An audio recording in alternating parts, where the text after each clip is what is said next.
Sunrisers Hyderabad versus Rajasthan Royals அதுதான் இன்னையுடைய முதல் மேட்சாக இருக்க போகுது. நெக்ஸ்ட் ஆஃப்கோர்ஸ் எல் கிளாசிக்கோ இருக்குது. அண்ட் அதுக்கு முன்னாடி தான் இந்த கேம் இருக்குது. அண்ட் ஒரு பக்கம் நமக்கு அவங்க விளையாடினாலும் இன்னொரு பக்கம் நம்ம விளையாட போகிறோம். அண்ட் அந்த கேம் தான் ஃபேண்டசி. ஸோ எஸ், ஃபேண்டசியில் வந்து நம்ம என்னென்ன யார் யார் எடுக்க போகிறோம் அப்படின்றதான் இப்போ பார்க்க போகிறோம். ஸோ அதில் வந்து யூஸ்வலாகவே என்னென்னா இந்த எஸ்ஆர்ஹெச்சும் சரி ஆர்ஆரும் சரி விக்கெட் கீப்பர் பேட்ஸ்மேன் நிறைய பேர் இருப்பாங்க யூஸ்வலாக. ஸோ அதனால அது எல்லாருமே நல்ல நல்ல ஃபார்மில் இருக்கிற பிளேயர்ஸாக இருப்பாங்க. ஸோ அதனால இந்த டைம் விக்கெட் கீப்பிங் பேட்டரில் வந்து நம்ம சஞ்சு சாம்சன் எடுத்திருக்கோம். ஸோ சஞ்சு சாம்சன் வந்து எப்படி இருப்பாரா மாட்டாரா அப்படின்னு ஒரு டவுட் இருந்தாலும் கன்ஃபார்ம் அவர் இருப்பார் அப்படின்னு சொல்றாங்க. எதனால அவர் கேப்டனாக இருக்க மாட்டாருன்றதும் ஒரு சந்தேகமாக தான் இருக்கு. அவங்க நிறைய காரணங்கள் சொல்றாங்க, பட் எப்படி அப்படின்னு நமக்கு தெரியாது. ஸோ அதனால சஞ்சு சாம்சன் வந்து நம்ம விக்கெட் கீப்பராக எடுத்திருக்கோம். ஒரு ஆள் அவர் இல்லை அப்படின்னா நெக்ஸ்ட் பேக்கப்ல ஏதாச்சும் ஒரு மாற்றிக்கலாம். ஸோ இப்போதைக்கே நம்ம சஞ்சு சாம்சனை டீமில் வச்சிருக்கிறோம். அவர் வந்து டெஃபினட்டாக ஒரு பயங்கரமான அசெட்டாக இருக்க போறாரு. நல்ல ஒரு ஃபார்மில் இருக்கார். T20 வந்து இப்போதைக்கு இந்தியாவில் ஒன் ஆஃப் த பெஸ்ட் பிளேயர்ஸாக இருக்காரு. பேக் டு பேக் செஞ்சுரிஸ் அதுன்னு சொல்லிட்டு அசத்தலான ஃபார்மில் இருக்காரு.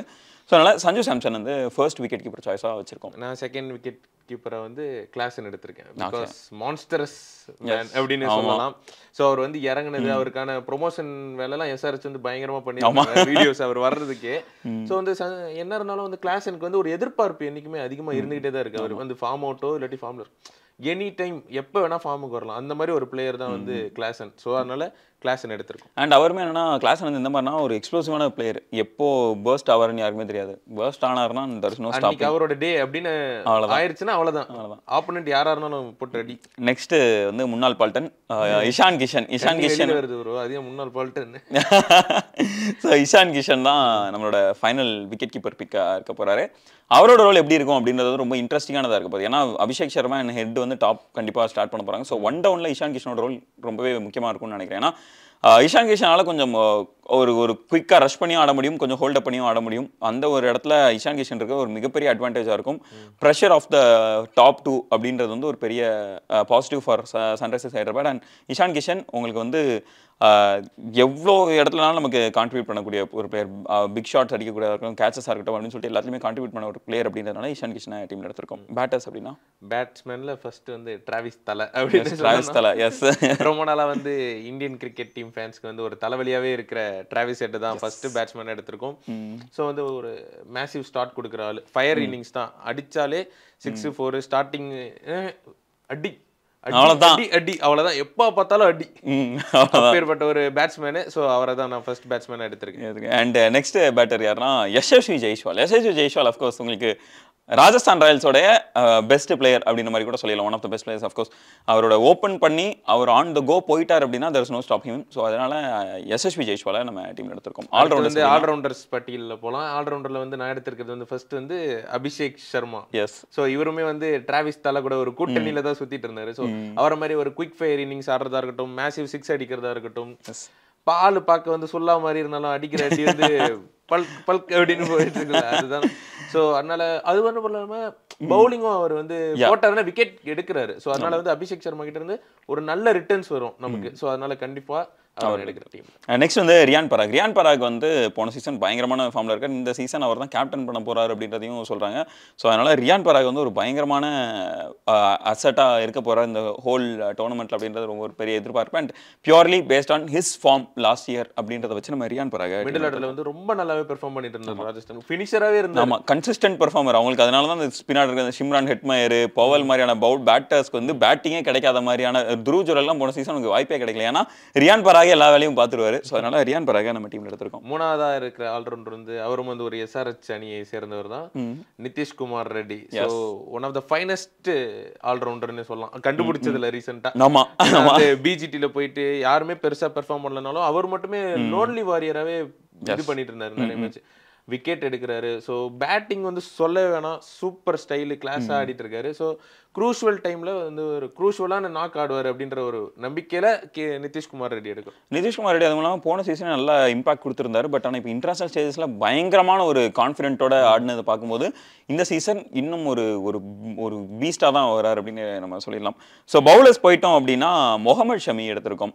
ஆக்சுவலாக பேட் கமின்ஸோடைய தலைமையில் பேஸ் பவுலர்ஸ் வந்து எவ்வளோ நல்லா பெர்ஃபார்ம் பண்ணுவாங்க நம்ம பார்த்துருக்கோம். அவருடைய கேப்டன்சியில் எந்த பேஸ் பவுலராக இருந்தாலும் சரி நீ தான் பீஸ்ட் அப்படின்ட்டு.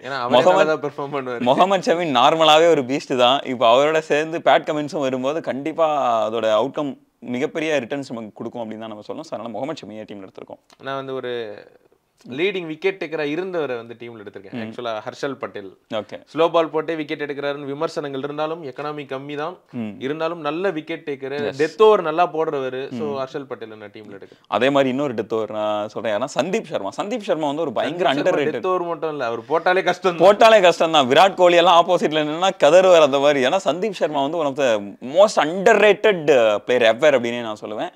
உங்களுக்கு எக்கனாமியும் நல்லா கண்டெயின் பண்ணுவார். தோனி ஃபினிஷிங் நிற்கும் போது கூட தோனி நிற்கும் போது அவரை உட்கார வச்சார். அவ்வளோதான், இங்க பாருங்க we don't do that here அப்படின்ற மாதிரியான ஒரு பிளேயரா சந்தீப் சர்மா இருந்தாரு.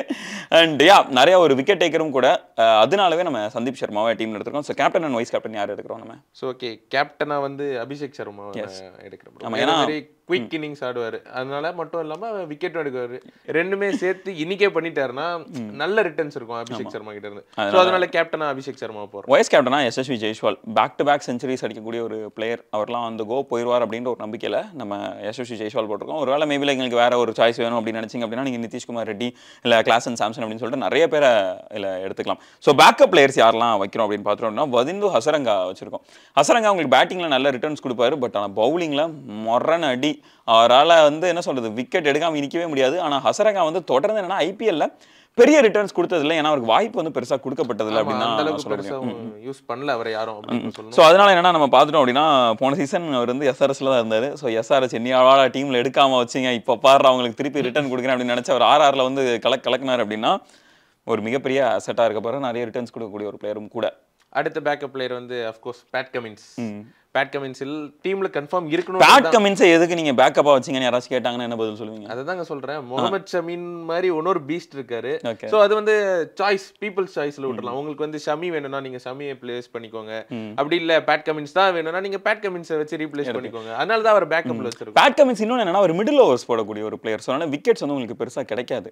ஹர்ஷல் பட்டேல் அண்ட் ஷமி வந்து உங்களுக்கு டெத்ல போட பண்ணுவாரே தவிர பட் விக்கெட்ஸ் கிடைக்காது. நமக்கு ஃபேண்டஸியை பொறுத்தவரை விக்கெட் டேக்கிங் வந்து ரொம்ப முக்கியம். ஏன்னா விக்கெட் டேக்கிங்ல தான் உங்களுக்கு பாயிண்ட்ஸ் அதிகமாக கிடைக்கும். அப்படின்றதுனால நம்ம பேட் கமின்ஸ் வந்து கொஞ்சம் பேக்கப்ல வச்சிருக்கோம். ஒருவேளை உங்களுக்கு பேட் கமின்ஸ் மேல உங்களுக்கு அதீத நம்பிக்கை இருந்து அப்படின்னா just go head, no worries. And next வந்து ஜோஃப்ரா ஆர்ச்சர் வச்சிருக்கோம். ஜோஃப்ரா ஆர்ச்சர் வந்து நம்ம அந்த காலத்து ஜோஃப்ரா ஆர்ச்சர்லாம் இன்னும் இல்ல அப்படின்றது வந்து ஒரு மிகப்பெரிய லாஸ் கிரிக்கெட்ல. ஒரு வட்டாரமே பேசிட்டு இருந்தாங்க ஆர்ச்சரே ஒரு ஸ்கேமர் தானா அப்படியா? ஏங்க அவ்வளோ பவர் பேக் டு பேக் இன்ஜுரிஸ்ங்க. அவர் ஆக்சுவலாக அந்த பேக் டு பேக் இன்ஜுரியில இருந்து வந்ததுனால ஜோஃப்ரா ஆர்ச்சர் வந்து இன்னும் அந்த பழைய ஜோஃப்ரா ஆர்ச்சர் நமக்கு இல்லை அப்படின்றது ஒரு மிகப்பெரிய லாஸ். உங்களுக்கு ஜோஃப்ரா ஆர்ச்சர் இப்போ நல்லா கம்பேக் கொடுப்பாரு நினைச்சிங்க அப்படின்னா ஒரு டீம்ல எடுத்துக்கோங்க. So last final backup player வந்து ஜூரல். எஸ், பிகாஸ் விக்கெட் கீப்பிங்ல இருக்காரு. அவரும் எனக்கு பிளேயிங் லெவலில் அஃப்கோர்ஸ் எடுக்கணுன்றது தான் ஒரு ஆசை. பிகாஸ் நல்ல ஒரு மிடில் ஆர்டர் பேட்ஸ்மேன், நல்லாவும் பெர்ஃபார்ம் பண்ணியிருக்காரு. எதனால அப்படின்னா சாம்சன் இருக்காரு, அது மட்டும் இல்லாமல் விக்கெட் கீப்பிங் நம்மளே சொல்லியிருந்தோம் கிளாசன் இருக்காரு, நிறைய பேர் இருக்காங்க. ஸோ அதனால வந்து நான் ஜூரலை வந்து பேக்கப் பிளேயர்ல வச்சிருக்கேன். நீங்க வேற யாராவது ரீப்ளேஸ் பண்ணணும்னா ஜூரலை வச்சு ரீப்ளேஸ் பண்ணிக்கலாம். ஏன்னா ஜூரல் என்னன்னா போன சீசன் நிறைய பேட்டிங் சான்ஸ் கிடைக்கல. அவர் வந்து ரொம்ப லோவர் டவுன் ஆர்டர் வந்தார் அப்படின்றதுனால ஒருவேளை மேபி இந்த டைம் கொஞ்சம் ஹையர் அப் த ஆர்டர் வர்றதுக்கான வாய்ப்புகள் இருந்ததுன்னா அவர் பயங்கரமான அசெட்டாக இருப்பார். ஏன்னா ரொம்ப கன்சிஸ்டன்டான பெர்ஃபார்மரும் கூட.